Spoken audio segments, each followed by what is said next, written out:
Please stop pushing, I can't take this anymore. The concert venue is packed tight. A man behind me keeps pressing into my backside. I'm wearing a mini skirt today with a thong underneath, and it only makes the situation worse. He lifts my skirt and presses himself against my hips. As the atmosphere heats up, someone in front of me slams into me and I stumble back a step. My body stiffens as I feel like something just slid inside me. My name was Mandy Cox, and I was a die-hard fangirl. I wanted a celebrity to notice me, so I dressed for attention. I wore heavy makeup and made sure nothing about me went unnoticed. My low-cut top revealed a wide stretch of skin, and my chest bounced with every step. I paired it with a mini skirt that barely covered my thighs and sexy white stockings which hugged my legs. But when I arrived, reality hit. The concert venue was packed so tightly I couldn't move, and the crowd swallowed me whole. The celebrity was never going to notice me. I craned my neck and shouted, "Darling, take me." I never imagined that line would draw the wrong kind of attention. Instead of the celebrity, it caught a filthy creep. After I shouted it, I became aware of a man behind me, repeatedly bumping into me. At first, I brushed it off. In a crowd that dense, accidental contact was easy to explain, but the feeling wouldn't go away. Something hard kept pressing against my butt from behind. I assumed I'd accidentally backed into his hand where it rested behind me, so I turned and offered a polite apology. "Sorry, I didn't mean to bump into you." He paused, then flashed a leering smile and said, "It's okay, I don't mind." When I turned back toward the stage, I felt him press against me again, more deliberate than before.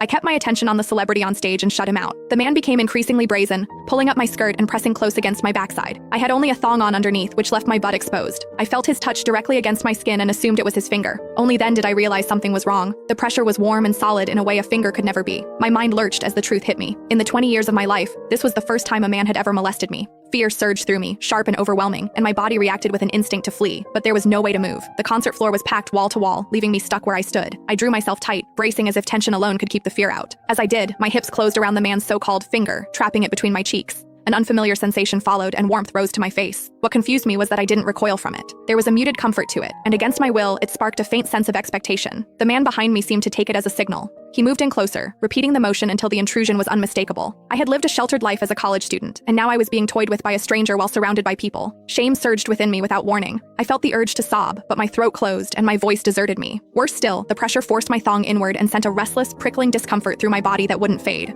A quiet, involuntary sound escaped me, and the embarrassment followed instantly. I gathered myself and strained to suppress it, holding it down until my throat tightened. The blaring music and the screams around me drowned everything out. With every eye fixed on the stage, no one was aware of what was happening to me. At the same time, the intensity continued to rise, touching something deep inside me. I bit down on my lip as cold sweat traced my spine. My awareness was tipping back and forth between humiliation and a pleasure I couldn't bring myself to name. I knew I couldn't take it anymore if it continued, so I turned sharply to face the man behind me. "Please, stop pushing. I can't take this anymore." When I finished speaking, the man leaned toward me and whispered in my ear, "Is it exciting, the way I'm pushing against you?" The shame was overwhelming, and I was on the verge of crying. "I'm a virgin. I've never done that kind of thing. Please, let me go." He didn't stop. Instead, his gaze burned deeper as he seized my waist, the pressure growing stronger. "You're really a virgin? Then let me show you what it feels like to be a woman." For reasons I couldn't explain, his words didn't spark resistance right away. They stirred an expectancy instead.